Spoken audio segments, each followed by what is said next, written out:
कि जवाहर नवोदय विद्यालय प्रवेश परीक्षा में जो गणित के सवाल पूछे जाते हैं उन सवालों में हमें विशेष रूप से ध्यान देने की आवश्यकता होती है।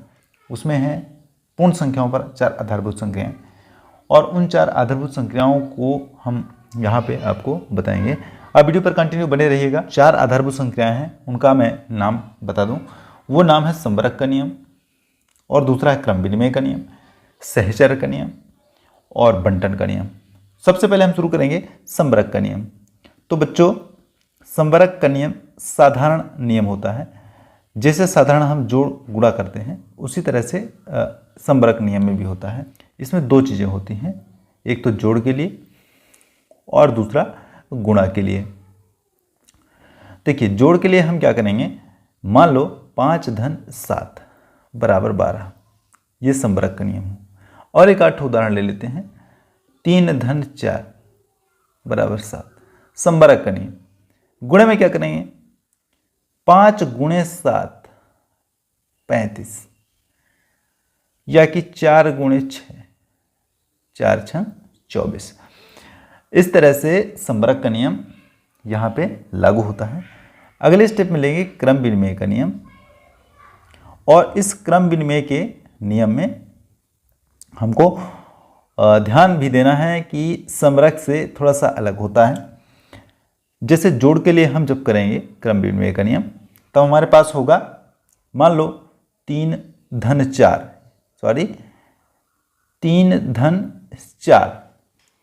अब इसी को हम 4 धन 3, 5 धन 7 और 7 धन 5, मतलब ये है कि 5 और 7 को जोड़ेंगे तो 12 ही होगा, और 7 और 5 को जोड़ेंगे तब भी 12 ही होगा।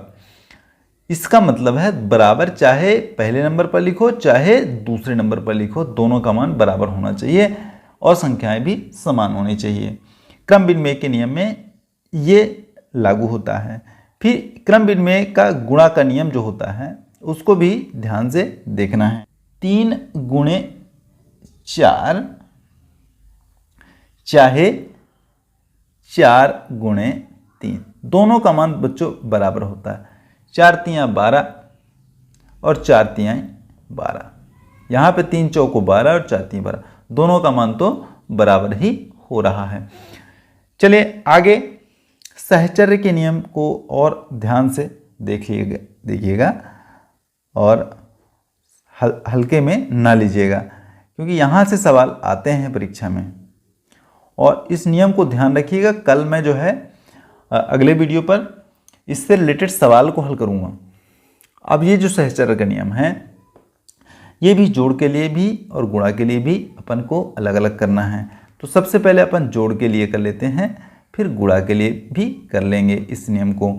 तो जोड़ के लिए जब नियम करेंगे तो इसमें कोष्टक का बहुत बड़ा योगदान हो जाता है। जैसे 5 धन 3 धन 2, अगर यहाँ पे कोष्टक लगा है, अगले स्टेप में क्या हो जाएगा, 5 धन 3 धन 2। अब ये कोष्टक जो है उठ करके पहले और दूसरे में लग जाएगा, मतलब चाहे इधर से जोड़ेंगे चाहे इधर से जोड़ेंगे, दोनों का मान बराबर होगा। ये सहचर्य का नियम जोड़ का नियम होता है। जैसे अपन करेंगे 5 धन 3 2 5, अब बराबर 5 3 8 और धन 2, कोष्टक को पहले जोड़ लेते हैं, फिर 5 5 10 बराबर 8 2 10। देखिए, ये हो गया सहचर्य का नियम।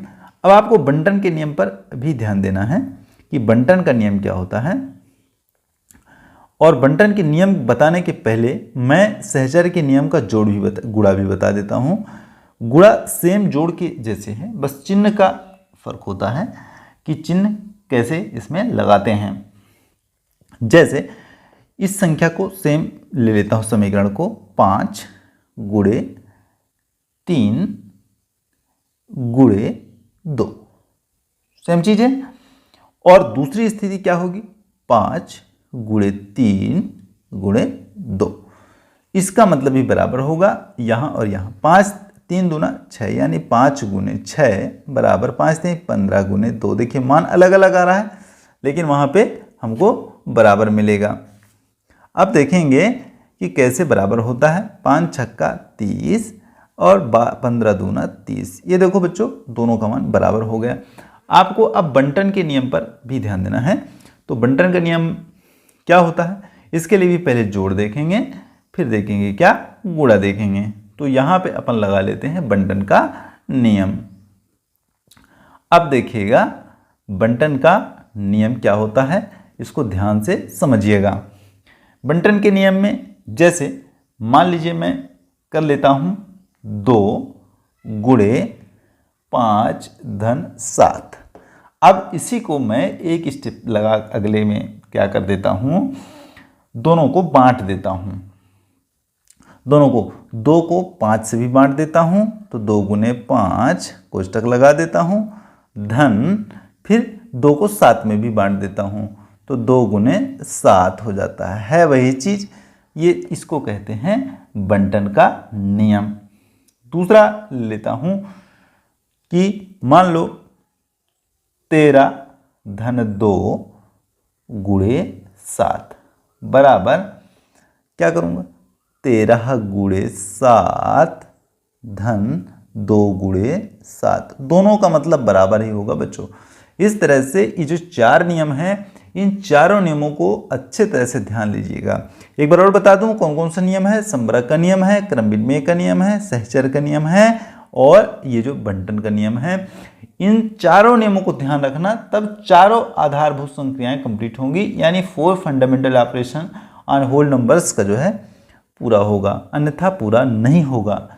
अच्छा, इसके अलावे यहाँ पे और चीज़ें होंगी जिसको हमें पढ़ने की ज़रूरत होगी। हम अगले वीडियो पर शून्य के गुण भी पढ़ेंगे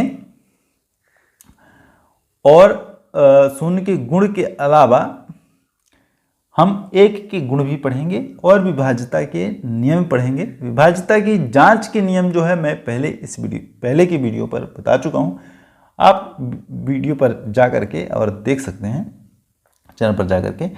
तो ठीक है, स्वस्थ रहिए, मस्त रहिए, जबरदस्त रहिए और पढ़ते रहिए। ईश्वर से यही हम प्रार्थना करते हैं कि आप लोगों का पढ़ाई हमेशा अच्छी तरह से चलती रहे। बहुत बहुत शुक्रिया वीडियो देखने के लिए। काम पसंद आने पर हमारे चैनल को सब्सक्राइब कर दीजिए तथा वीडियो को शेयर कर दीजिए और लाइक भी कर दीजिए। बहुत बहुत धन्यवाद।